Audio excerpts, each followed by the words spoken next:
Palpation of vessels, surface marking of the lower limb. So in this we will be covering the palpation of vessels, that is femoral, popliteal, dorsalis pedis, posterior tibial artery, then median vernal point, and surface projection of nerves, femoral nerve, saphenous opening, Shiatic nerve, tibial nerve, common Pyrrole nerve, deep Pyrrole nerve, and great saphenous and small saphenous veins. So first we will start with the palpation of lower limb vessels. So first we will start with femoral artery. It is located in the upper part of thigh, deep to inguinal ligament. That is, it is 1/3 of distance from pubis to anterior superior iliac spine. That is between lateral 2/3 and medial 1/3 junction, and it is palpated by the examiner standing on the same side of the patient, and the finger tips of the examining hand must be pressed firmly into the groin to feel the pulse. So you can see in the picture, you can see the femoral artery.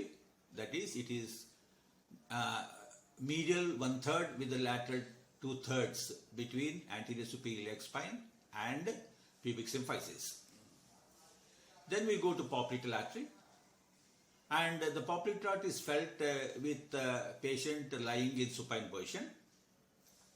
The examiner's hands must be encircling and supporting the knee from each side, and the pulse is detected by pressing firmly into the popliteal fossa or the popliteal space. And the patient should be asked to let the leg go limp and allow the examiner to provide all the support needed. And in this, in the knee, around the knee, you can see the popliteal artery is marked there, and it is with a dotted line that represents it is in the posterior aspect of the knee joint. Then we go to posterior tibial artery, and this artery lies posterior to medial malleolus, and it can be felt readily by curling the fingers of the examining hand anteriorly around the ankle. And thumb has to be applied to the opposite side of the ankle to provide stability. And so the picture shows the medial malleolus and the location of the posterior tibial artery, which is posterior to the medial malleolus. Then we go to arteries, anterior tibial and dorsalis pedis arteries, and these arteries are examined with the patient in recumbent position and the ankle being in relaxed position. The examiner places the fingers transversely across the dorsum of the foot of ankle, so forefoot, that is around the ankle, and the artery usually lies in the center of the long axis of the foot, and it is lateral to extensor hallucis tendon, and the dorsalis pedis artery is a continuation of anterior tibial artery distal to the ankle joint. And the picture showing the anterior tibial artery which is felt in front of ankle joint, and its continuation, that is dorsalis pedis artery. Then we go to median vernal point and the femoral nerve. So the median vernal point is between anterior superior iliac spine and pubic symphysis. So that is not pubic tubercle, pubic symphysis. And the femoral artery is felt here. That is at the median vernal point, which is between anterior superior iliac spine and pubic symphysis. That is called the median vernal point, and we feel the femoral artery at that place. Then we go to surface projection of the femoral nerve, and this is marked by a point on the inguinal ligament, 1.2 centimeters lateral to medial inguinal point. Then we have to draw a vertical line from this point down for 2 centimeters. So that represents femoral nerve. And you can see that is the inguinal ligament is shown here, and also the where the femoral artery is running, that is the medial inguinal point, and from there 1.2 centimeters lateral, that one point is marked, that is the femoral nerve beginning, and it has to be drawn vertically for 1 inch, that is 2.5 centimeters. That represents femoral nerve. Then we go to saphenous opening. So this saphenous opening, first we have to identify the pubic tubercle,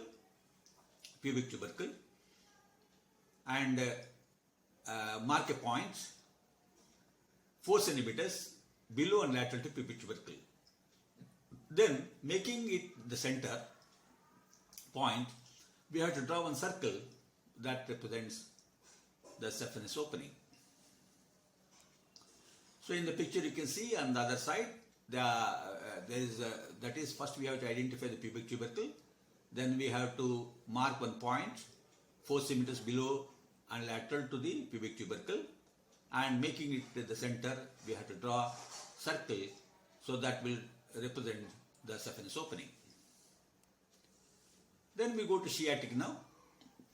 So this course is indicated by a line, that is a point between the outer border of ischial tuberosity and the posterior superior angle of greater trochanter of femur. From there we have to draw one line up to the upper angle of popliteal fossa.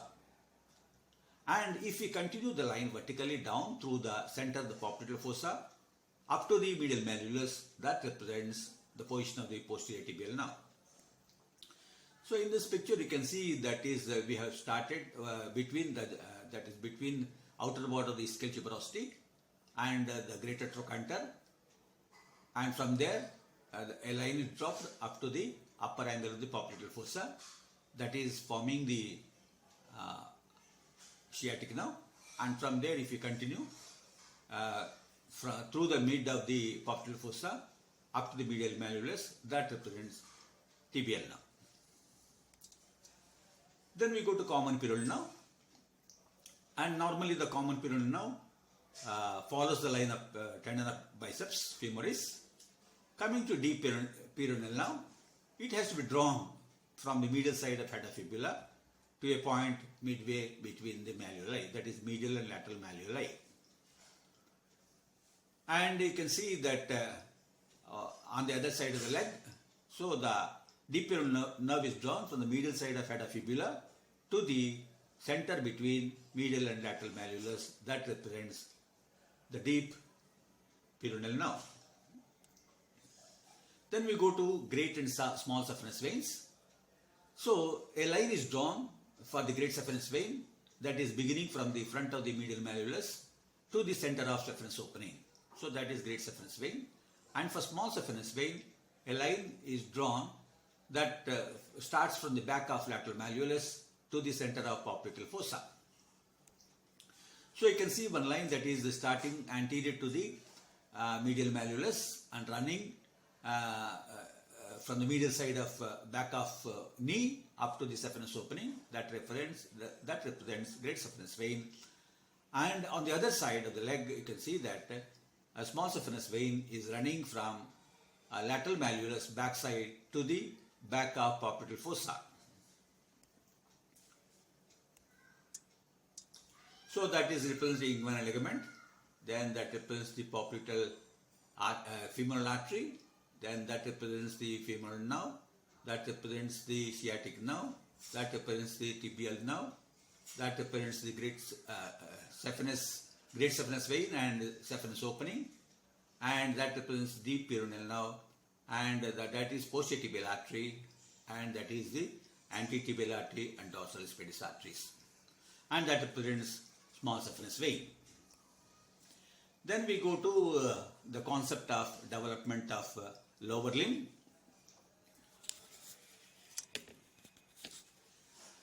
So concept of the lower limb. So here that lower limb bud develops in the 4th week after few days of appearance of the upper limb bud. And this lower limb bud is located opposite the lumbar 5, that is 5 lumbar vertebrae, and first sacrosomite, that is it is located opposite lumbar 5 lumbar and first sacral somites. Then the limb bud starts lengthening, and we can find that there is one apical epidermal ridge, that is called AER, that is proceeding in front of the or before the limb bud, and it is essential for maintaining the limb outgrowth. And by the end of the 4th week, almost we can recognize 3 regions that are formed, and that will be corresponding to the thigh, leg and foot. And in the 5th week, we can see that a flat disc, foot disc appears, and also the first stage of skeletal formation occurs, and we can see that there is also tibial and fibular regions. Then the foot is divided into preaxial and postaxial. Foot is divided, that is cranial part is called preaxial and the caudal part is called postaxial, and these regions are linked with the tibia and fibula. The preaxial region comprises the talus, navicular and the cuneiform bones, whereas the posterior or postaxial region comprises the cuboid and calcaneus. Then there is occurrence of rotation, and it occurs in the 6th week with around 90 degrees of inward rotation, and at this time there is also appearance of digital rays, and notching occurs which separates the toes, and the foot appears now fan shaped with 5 rays, and in this period there is also second skeletal generation that will be in the metatarsals. Then we come to the end of embryonic period, that is during 8th week, the thigh internally rotates, and by the end of 8th week, that signifies the end of embryonic period and the beginning of fetal period. So by the end of 8th week, almost the miniature foot is developed, and that grows to adult side only by becoming bigger in size. And finally, during the fetal period, that is after the completion of embryonic period, the thigh internally rotates, then the foot dorsiflexes around the 3rd month, and it also pronates into adult position between 3 to 9 months, and there is occurrence of 3rd stage of skeletogenesis continues. Thank you.